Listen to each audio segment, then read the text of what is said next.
I think it's more than fair to say we've seen racism in America. Yeah. We've also seen racism internationally. But I want to ask you, have we seen, with our extensive backgrounds, racism inside of the locker room? Racism in sport. Does it exist? Behind the mask.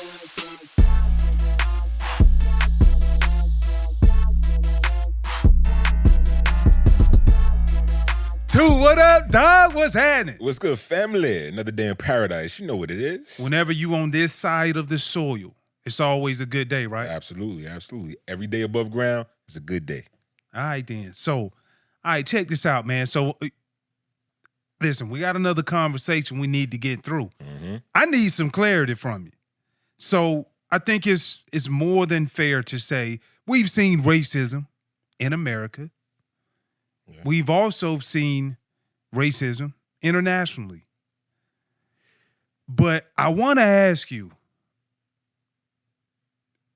have we seen, with our extensive backgrounds, racism inside of the locker room? Racism in sport. Does it exist, Tutan? And the reason why I ask you this is because you look at what recently happened with Josh Donaldson. Mm-hmm. Plays with the Yankees. Yeah. Him and Tim Anderson. Tim Anderson plays with Chicago White Sox. Mm-hmm. And Josh Donaldson made the comment to Tim Anderson twice. He called him Jackie. Mm. I didn't hear it, but it's all reports. It's out there everywhere. But it really, it really made me sit down to think, because I have plenty of years playing inside of the game, being inside of the locker room. And as a player, from a code standpoint of just how you treat each other, I thought that was kind of weird to see Josh call Tim Jackie. Josh, white guy. Tim is the black guy. In reference to Jackie Robinson. Yeah. Because one of the things that I really wanted to know how I felt, because I didn't want to get quickly inside of my emotions. So I was like, well, why in the hell is he calling him Jackie? And he did it 2 times. Yeah. Now, for the record, we must state, Tim called himself a few years ago the modern day Jackie. Yeah. Jackie Robinson. Because of, the lack of purely just African-American players on U.S. soil. You look at them from a percentage standpoint inside of Major League Baseball's locker rooms. Yeah. Like they're damn near extinct. Yeah. So my question to you is this. Is it racism inside of the locker room? I think, man, the one sacred place that we have as former athletes and as athletes, the one sacred place that you think you have is the locker room. There's a lot of things that go on inside that, the outside world isn't privy to. A lot of conversations. Candid conversations. Candid, in-depth conversation, behind the mask conversations.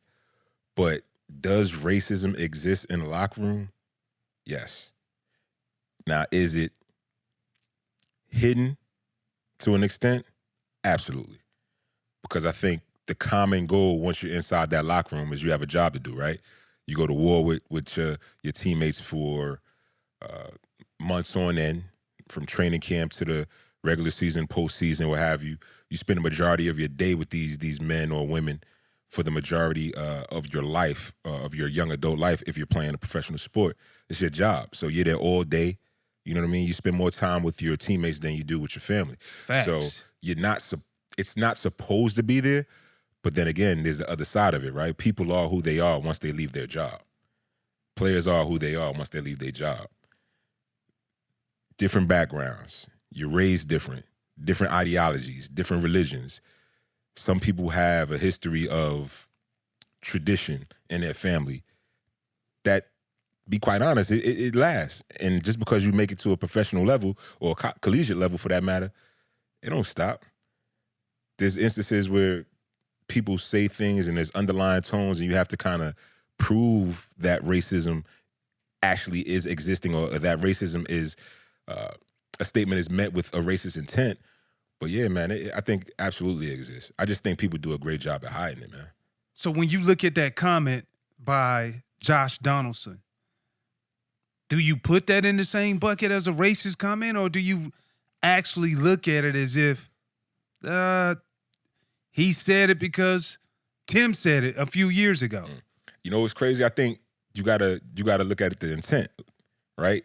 And like you said previously, you weren't there, I wasn't there, the outside world wasn't there, so we don't know what the intent was.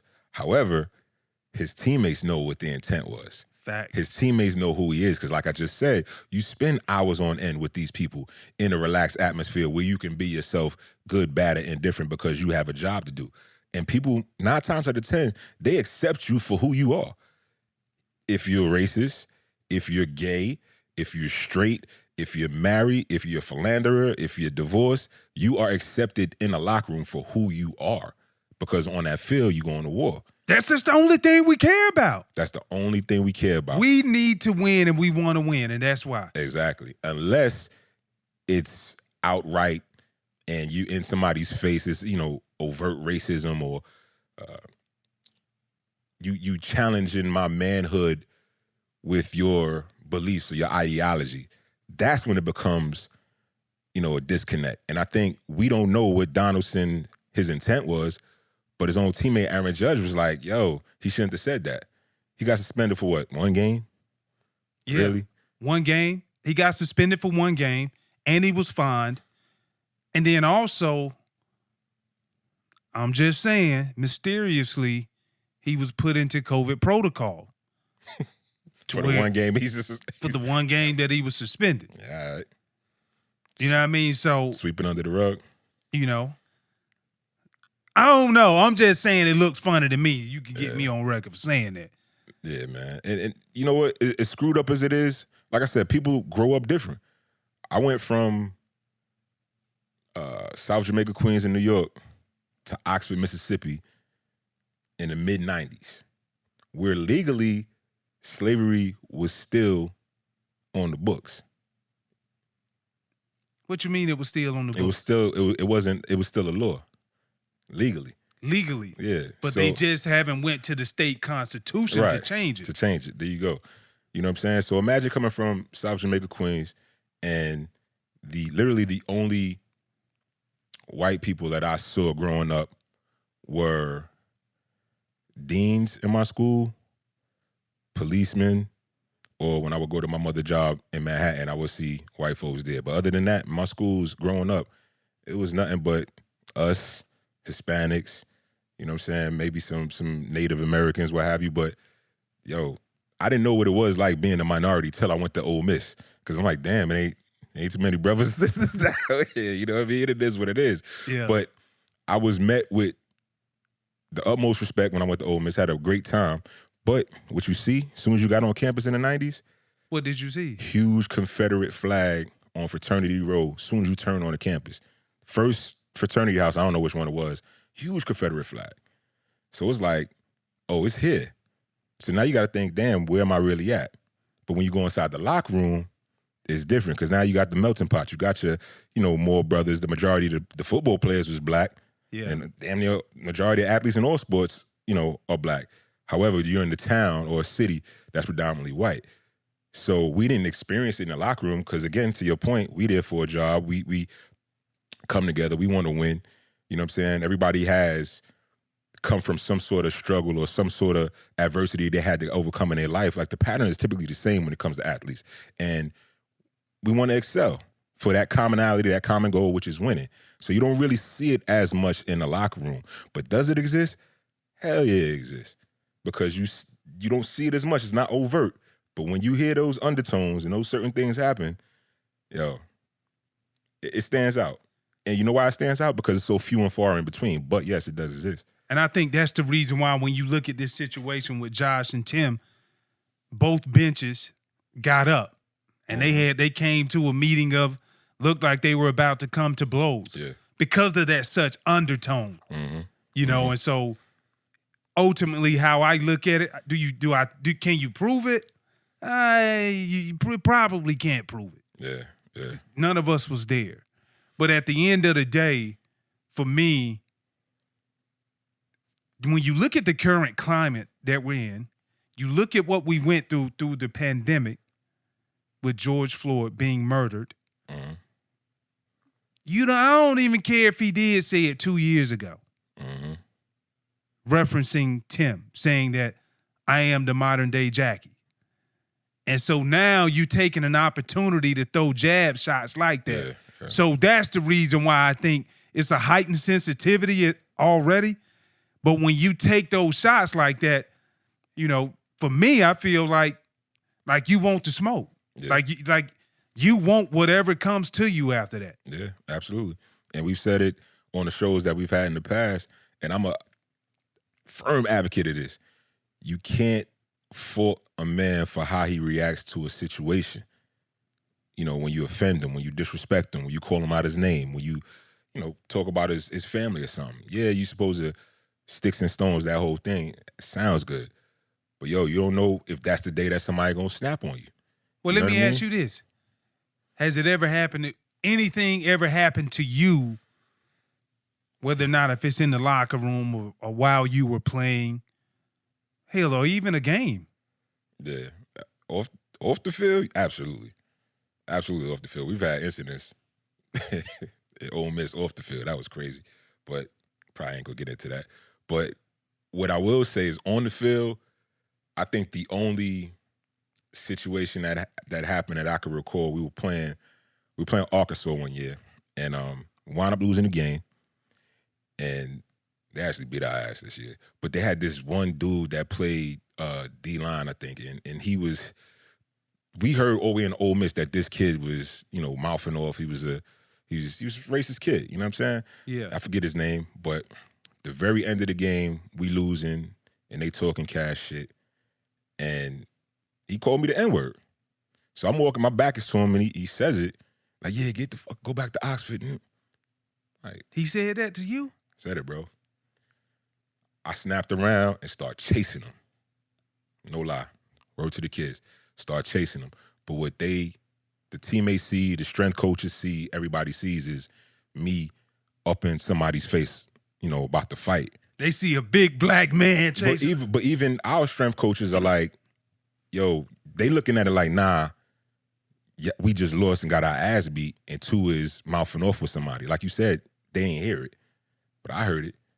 So they broke it up, and obviously no fight broke out or nothing like that. But yeah, that shit happened, bro.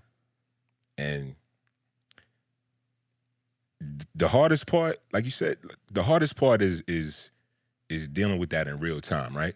Because so many emotions go through you, and it's such a vitriol that you want to have for another person that typically you don't get to that level just through regular competition. Right. So it's amazing how you can go to the war against somebody for 60 minutes, 48 minutes, or whatever it is in college, and you don't think of literally killing somebody. But a word or a statement can trigger that. And that's what happened. And luckily, I mean, nothing came about it, but I ran after him and grabbed him, but got broke up real quick. And it was one of those, the coaches pulling you off and walking you off the field at the end of the game. So I don't even know where the kid is at. He might have been, I don't know if you remember when we was playing. Remember a kid that played, he was about to get drafted from Arkansas, and he wound up dying in a car accident right before he got drafted? I forgot his name, man. But I think that was the kid, man. And not to say that, I don't wish death or nothing like that on nobody. But anyway, but it does happen. Absolutely happens. It's happened in college, off the field. People use the N-word, and Burgess. We talked about my man Burgess. He's He don't play that. We from up top. He from DC, and that's one thing we didn't play because we don't call nobody out of name. You know how I feel about that. Yeah. And somebody came in the dorm. What y'all doing? Da, da, da, da. We like, yo, we playing video games. Sega back in the days. You know what I'm saying? Genesis, yo. And they run up in the dorm and talking all this, you know, da, da, da, da. We want to play. They like, yo, you drunk, man? Just get out of here, man. Go ahead. So the girl that was with the dude said, baby, come on, get out of here. Let's leave these ends alone. Like, what? She was a white girl? Yeah. Bro, dropped the controllers, chased them. This time we caught him. It wasn't too pleasant. Is this a statute of limitations? Was this 2022? That was about 96? Well, it ends at 2023. All right, so I won't tell you the rest of the story, but yo, it got there. Well, they don't get you before the show is over with. It went there. All I said, she was like, you know who my father is? He's a district attorney. I have all y'all. Da, da, da, da. And I'm like, yo, shorty, you got to get to your dad. Just throwing the weight. But let me tell you this story, though. I got another good one for you. You talked about, it's part of the culture, how we use it. Mm. You know, I'm talking about us, black people. And I don't say it. Yeah. I used to say it, but I was in a locker room Why in don't you Buffalo. say it? Huh? Why don't you say it? I just think it's offensive. It's offensive knowing it's a derogatory term. I think everything that comes along with it, from the origin of it, it makes me feel very uncomfortable. And honestly, if somebody was to call me that, especially with a certain type of tone, now I feel like I'm put in a corner. Mm. And now I got to come out swinging. Yeah. And I'm going to fight you. Yeah. You know what I mean? So I don't like it. And then ultimately for me, I've always believed, be the change that you want to see in everybody else. Mm-hmm. Shout out to Gandhi. Mm-hmm. Mm-hmm. But, you know, and that's kind of like how I live my life. But my story started out, I remember being inside of the locker room and we just conversing, everybody chopping it up. And I had this white teammate, he was my locker mate, and we were cool, still tight to this day. And he said, you know, he heard me using the N-word around just casually. And so he was like, hey, Spikes, I got a question for you. And I was like, what's up? He was like, so I hear you using the N-word, and why do you use it? Mm. And I was like, what the hell you mean why I use it? I use it because I can use it. What? Then he said, would you be okay if I use it the same way that you use it as a term of endearment? Mm. And I was like, hell no. You want to get your teeth knocked out? He was like, no, man, I'm just saying, bro. I'm just asking for some understanding. Yeah. So if it's right, it's okay for you to say it to somebody else. But if I am to say it to you in a term of endearment way, but then it's not okay. Mm. And I was like, I got it. So from that point, that day, I've been very conscious about how I speak. Mm-hmm. When it comes to using that word or taking that word out of my vocabulary. Yeah. Because it made sense to me. Right. Because he dropped something on me. It's almost like, I don't even want to know if it was ignorance to where you just did not know. And you just sleep. So for me, when he challenged me that way, it made me realize, like, come on, bro, if you really want to see change, then live the life that you want to see other people living. Yeah. You know, and that way you can't be hypocritical or speaking out of both sides of the mouth when it comes to like telling your why one day when this story has happened. Yeah. Actually telling the why right now. Yeah. And so for me, that really got me away from using the N-word just period and overall. Mm-hmm. You know, that's the reason why I don't use it. I think that shows your level of maturity because we both know people that have had that same question asked to them or posed to them, and they're like, because you can't. You know what I mean? Because that's our word. We embrace it. No, you can't, because you're not saying it with endearment. You're saying it in a derogatory manner where, where it's origin, where it comes from. So one, that's very mature of you in terms of how you articulate yourself. And before I go on, I will say this. Those two incidents that I had in college literally were the only incidents that I had in 4 years. And I just want to put it out there. It ain't nothing against Ole Miss. Like, right. I always say that. I sent my son there after I went. I graduated. They showed me love. Absolutely. Those are two isolated incidents. So I'm not saying in any kind of way that the school is racist or Mississippi is racist. Yeah. Those were the people that were there at that time. Yeah. Right? But I think also, to your point, when we were kids, man, I didn't curse in front of my moms. Did you? Hell no. My dad would have beat the dog crap out of me. Does Jakai curse in front of you? No. And she's in college. Ty don't curse in front of me, and he's 23. London doesn't curse in front of me. Maya doesn't curse in front of me. It's respecting. Yeah. You know what you do when you cross that threshold when you're in front of your parents, right? Mm-hmm. But guess what? When they out in the streets with their friends and they group text and everything, they be cursing up a storm, just like we did. Yeah, we did the same thing. But you have to be cognizant of your language, because if you're not, and you feel like you can talk how you want to talk and call somebody out of their name in any kind of way, it's one of two things. Either you're lazy or it's intentional. You lazy because you're grown enough to know how to speak in front of somebody or speak to somebody, or it's intentional because you really don't give a, and that's what you feel like saying. So if it's intentional, you know how I feel. Let's deal with it on that level. So that's what you mean? First thing I say is, you don't really mean that. Oh, it is? All right, let's handle it then. That's the issue when somebody's called out of their name, even if it's Jackie. And we talked about it with Westbrook a couple of episodes ago. Yeah. And I'm just like, there's certain trigger points that, just and like I still think you was wrong on that. That's fine. We ain't gonna go back that. But that's fine. But look, just like you said, you felt like you would put hands on somebody for calling you that.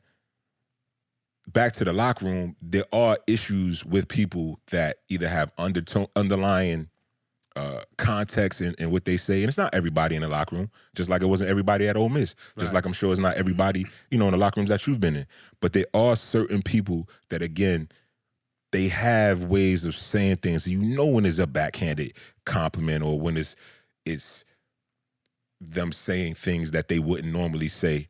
And then, bro, we dealt with it in Carolina, man, with the Panthers, bro. Same thing. Not same thing, but 1 year. So bring it back. 1 year in the Panthers, I think it was like maybe 2004, something like that. There were only two offensive linemen in the meeting room. Yep. Me and Geno James, your Auburn cat. Yep.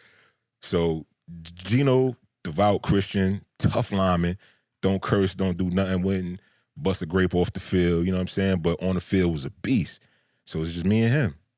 So I'm the cat from New York with the cornbread still, the hip-hop kind of lineman, you know what I'm saying? And Geno's the Christian. But that's it. That's what we had. Before the plus-size model. That's when the plus-size model started. Okay. You know what I'm saying? So, but I came in the meeting room one day, all the linemen were there before the coach got there, and it's right before the holidays, and Geno's sitting there pissed off. I'm like, yo, bro, what's wrong? We sit next to each other. I'm like, what's wrong? I said, I'm tired of these cats, man. I'm tired of them. I'm like, what happened now? He's like, yo, man, they sitting there talking junk about us. I said, us, what you mean, me and you? Because mind you, I wasn't even in the room, so I'm like, what the hell are they talking about me about? So he said it was a Christmas holiday, Christmas party. So he said that one of the linemen said, yo, we have a Christmas dinner coming up and we don't have enough room for you and two. He's talking to Geno. Said, we don't got enough room for you and two, so y'all got to sit in the other room. Mind you, again, it ain't but two brothers on the team, me and Geno. Everybody else white. So basically, you had to ask for some type of clarity then. So I was like, what? I said, what do you mean? I know you had to. I did the math real quick, and I'm looking like, yo, who said that? First thing I said, who said that? Oh, Stussy said it. Can they tie Stussy? I'm like, what? So we watching film before the coach came. I stopped the film. Like, yo, hold on, fam. Like, yo, what did you talking about? Geno just said you alluded to you having this Christmas dinner with all the linemen invited, except for me and Gino, we got to sit in another room. Like, what are you trying to say? Oh, no, I was just joking. It wasn't nothing like that. I said, no, ain't no fucking jokes. What are you saying? Like, get to it. Say what you saying. Oh, I ain't mean nothing by it. Da, da, da, da. So I said, yo, whatever y'all do on y'all time, y'all do on y'all time. It ain't got shit to do with us. Me and Gino, when we come in here, all that stops. Like, because I don't care what you're doing on your own time. That's you. That's your life. That's like, keep that over there. And that's the same thing I said when I went to Ole Miss. I'm like, whatever you do, your tradition, your history, your family, that's y'all. Don't bring it to me. Because when you bring it to me, now we got a problem. So he apologized and all of this. Oh, I didn't mean it. And I'm like, yo, whatever. So I walks out the meeting room. Gino stays. I walk out. I get our homeboy DG, because DG was there for a minute, got drafted by the Panthers, and he was the one, the main person I knew. So I talked to DG. I'm like, yo, bro, this is what, Stussy and them was saying in there. And he's like, I told you, they act like that. They be saying this slick, undertone, BS, racist shit. Right. So we walk up on Stussy in the weight room, and DG takes the conversation and goes straight at Stussy, and is up in Stussy's face. And words were exchanged, and now Dion, he's a defensive back. Stussy, a 350-pound lineman. Dion got Stussy on the wall, and they tussling. So I'm like, oh, it's on. So now I go over there, the rest of the offensive linemen are with them. They see what's going on, and they're trying to pull Dion off. And now I'm caught in between, okay, do I rock with my man who's in another position, but I know I'm off the field as well? And you spend all of your time in the meeting rooms with the offensive lineman. So now I'm in a situation too again, but the first thing that triggered me was, you just was mouthing off. So I grabbed the other lineman, we break it up or whatever, kind of. The fight never escalated past pushing, shoving, right, messing up the strength coach's desk. But what happened is, back to the original point, once the conversation is had, you go back to battle. Like, I'm still playing next to Stussy. DG still my man. We go into battle on the field. But in the back of your mind, that's one level away that, that interaction is. It's like, we ain't as cool as I thought. Because you got some other shit going on with you that I can't get down with. It ain't like we can, you're not going to ask for a trade because one person on the team feels a certain way or nothing like that. However, you can't fuck with this person no more. You can't rock with them like that. So that's why I say, yes, it does exist. Sometimes it's racially, it's undertones. The undertones are racist. There ain't no two ways about it. It ain't like, me and Gino the only ones that ain't gonna come to dinner. We got to go in another fucking room. Like, really, bro? Nah, it ain't. What else is it? And I think, what the big thing is, when we talk about sport, racism inside of the locker room, we only can speak from our experiences. Our perspective. But the big thing that really comes off to me is the locker room. The reason is everybody wants to be involved in the locker room. Yeah. Women, reporters, outside men, people from different fields, people who are in different sports want to know, like, man, like, how is it just being inside of the locker room, sitting beside, let's say, Drew Bledsoe. That's why they got Hard Knocks now. That's the reason why Hard Knocks was invented. Mm-hmm.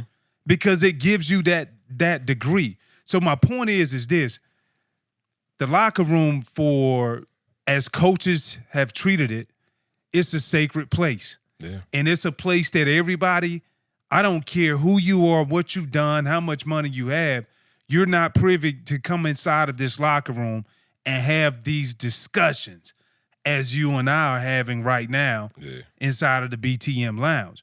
And the reason why we love it as players is because it's not driven by color.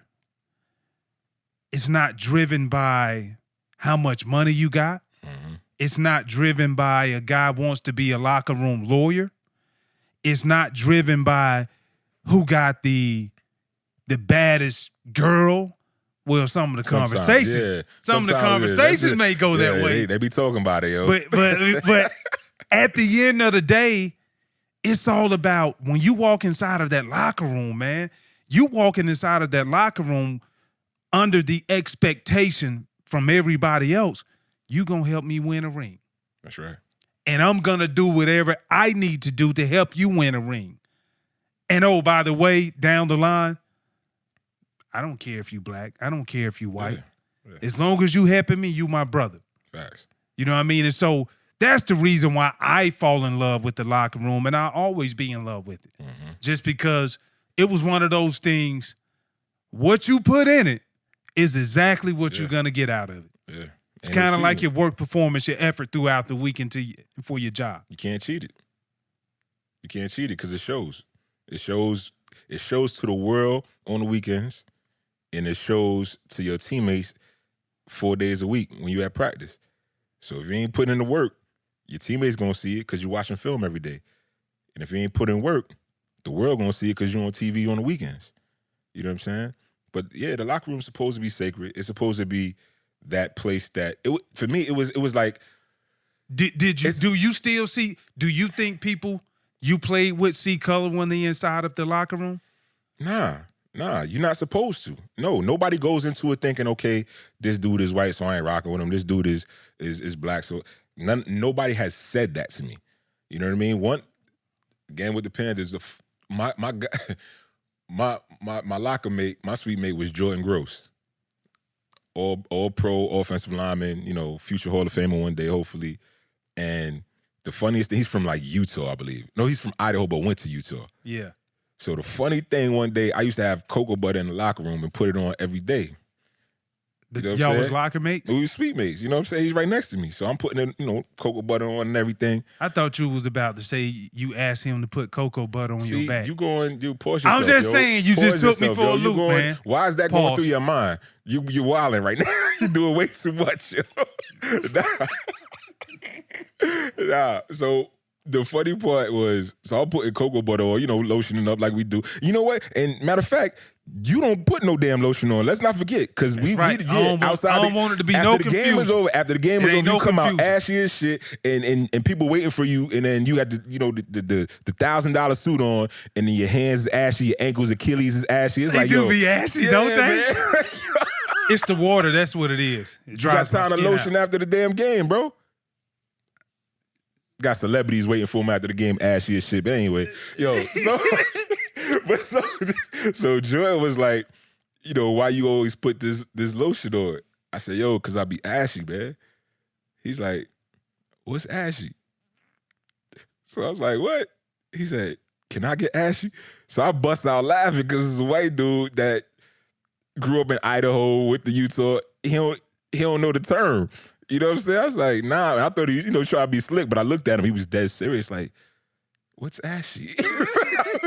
Yo, bro, it's like, all right. So there's this melanated people. There's this thing that we get a little dehydrated. The skin needs some moisture, so we put the lotion on, and cocoa butter actually preserves the majority of the moisture, so we could. He's like, yo, can I use some? I was like, nah, you ain't ashy. You good, bro? Straight. You know what I'm saying? But all that to say that's part of the locker room. I didn't take it as one day him saying, yo, you ashy. The next day he said cracking jokes because I ain't put lotion on yet. Hey, too, you ashy. Yeah. I ain't take it as a racist comment. Nah, because, again, you have to be in the locker room in that context to understand the conversation. Now, if you were to walk by and you didn't hear that conversation, and he'd be like, yo, too, you ashy. I'm glad I don't get ashy. You'd be like, the fuck is you saying, yo? Nah, we already had that conversation. It ain't got nothing to do with race. That's my locker mate. We had a conversation. We cracked jokes. We made light of the situation. I realized he grew up where he grew up. He don't know nothing about wearing lotion. I need lotion. You know what I'm saying? It's so simple that can be taken. White people get ashy too now, Tutan. Jordan said he never did. I'm taking it for what it's worth. I'm not gonna say no to. I'm not looking at it as you. Nah, I'm not doing that. You know what I'm saying? But that's how the locker room's supposed to be. It's supposed to be free, fun, free flowing, fun loving. Everybody takes their differences and makes their differences a strength. But when you have those type of people that can't practice that discernment and be like, nah, my personal beliefs, if it's religious, if it's political, which a lot of people hide behind now, those political beliefs under overt racism, you know what I'm saying? Right. If you can't put that aside for that time, that's when it seeps in. The good part about it, again, athletes are conditioned to compartmentalize certain issues, certain things that happen off the field, things that happen in the locker room before they go on the practice field. Mm-hmm. So you compartmentalize the BS, go out there, knock out your job. That's why you don't see guys, 9 times out of 10, you don't see guys fighting after the game. You don't see guys taking stuff outside the Unless locker room. you're Brian Cox. Unless you be Cox. You know what I'm saying? Shout out to Brian Shout out Cox. to Brian Cox. You don't see guys walking up to, other teams' locker rooms and having issues, because a lot of times they keep that in the locker room or they keep that on the court or on the field. And it is like, yo, you know what? It is what it is. It rarely it does happen, but it rarely happens. But check this out. What is a good solution though? When you tie it back together, to me, I just heard the conversation that you and Jordan had. Mm-hmm. And you found out, man, even though we're up under this one roof, we came from a different roof, different backgrounds and different beliefs. Yeah. The conversation brought both of you guys together. So when you look at Tim, when you look at Josh, what happened with them a few weeks ago, how do you see that dynamic playing out as far as getting some type of resolution behind it? Mm. And for me, you finding him and sending him out a game. That's an easy way. Like that, come on, man. Yeah. What are we doing? Yeah. Just, if you won't do that, just tell him, give me your wrist, Josh. Yeah. Let me, Hit you real quick. let me just thump you on it a little bit. Yeah. So for me, I guess the question is, what do you see as a common solution to be able to bring to make it an educational deal to where you can not only teach the people who are involved, but also teach other parties who are outside listening who have a strong opinion on it? I think the main thing, bro, and you said this before, sports, music, most of the time entertainment is the one commonality that brings people together, right? So as long as the guys and women that are actually playing these sports know that and are making a conscious effort to be like, you know what, I'm going to respect this person. It's all about, in my opinion, it's all about respect. I'm going to respect this person. I'm going to respect this person's boundaries. You know what I'm saying? Calling them out their name, nah. That's you don't want to, there's no reason to do that. Because again, sometimes somebody might call you out your name or you might not know how they will respond to you being called out your name. Just have respect for other people. If they could do that consistently, like we did in the locker room, yo, it's never no issues that the media could take and run with or make it more than what it is. You know what I'm saying? I'm pretty sure Josh and Tim may have had a conversation after the fact. We just may not know about it. Or at least they attempted to have a conversation if it's on that level. Yeah. You know what I'm saying? And if it's not, and if it's malicious or it's intentional, met with intent, then that's a situation they still have to deal with as two men. Because guess what? They're going to see each other again. Oh, no doubt. You know what I'm No saying? doubt. And then locker rooms talk to each other. And locker rooms talk to each other. And so the more you try to bury it and try to act as if it never happened, the more guys who are sitting on the sideline like, okay, Yeah. I see how y'all trying to cover this up. Yeah. So let me probe and pry a little bit to see can I bring something to a head. Yeah. And for me, going back to like you said, I've always said this. It's 3 things in life that brings people together to make everybody see the commonality. Sport, you look at music, and the last thing, regardless of whatever race you are, wherever you grow up, food. There you go. Food's up. Food will bring everybody together. And so for me, when I look at this, man, that's what makes the locker room so special. Sport, music, food. Those 3 things, I think when you talk about Tim, when you talk about Josh, you could bring both of those individuals together and let them hash it out. Yeah. Let them talk about it. When you start hearing furniture fly, then you might need to go and check up on it. But in the meantime, let them sit down and talk this thing out. Yeah. Because my point is, when you have 2 individuals who made both benches get up to brawl, let them work it out, and now they can come out and educate other people who may feel a certain type of way. I'm talking about the racist folk. And it may not change their heart, but at least it's documented. And then also, if he took it in a way, and I'm talking about Tim, he took it in a way to where it may have came off as a compliment. Josh thought it did, but Tim didn't. Yeah. Now he can acknowledge that, which I don't believe. Right. But I'm just saying you got to look at it from both sides. And so I think by using that, sport brings people together. Now you got a black athlete, white athlete. They had an opportunity to talk about it, and they figure out where their indifferences are, and how can we move forward knowing at the heightened sensitivity of where we are when it comes to racism in America, how can we do better collectively as a group? That's what I see as a true solution for it. Yeah, I'm with you. So let me ask you this. When it comes to situations like that, like, who polices the locker room? Is it the coaches or like? It ain't no coaches. Like it ain't no it's the players. Like, bro, like to put it into the most simplistic form, I'm gonna take you back. I'm a big movie buff over here. Shout out to Jakai for helping me do this. But the year 2000, I want to say, Remember the Titans. That's the name of the movie. And it was about integration in the state of Virginia. Denzel Washington, he was the head coach. And I remember Jerry Bertier and, God, what's the actor's name? Wood Harris. Wood Harris, he played Julius Campbell. Julius. Damn, I can't even say it. Julius.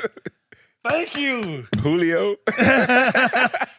But hey, but you know, I remember going back to that movie, man, and that's what the head coach did. It was integration. And so versus him trying to overtake and supersede the role of a player, he picked out two captains, Julius, and he also picked up Jerry.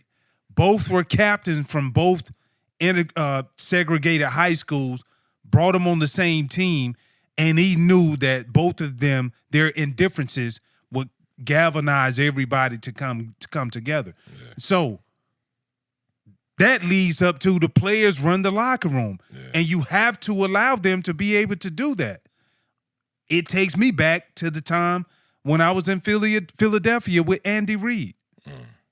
He made a leadership council out of several guys on the team, and he would meet with them at the beginning of every week.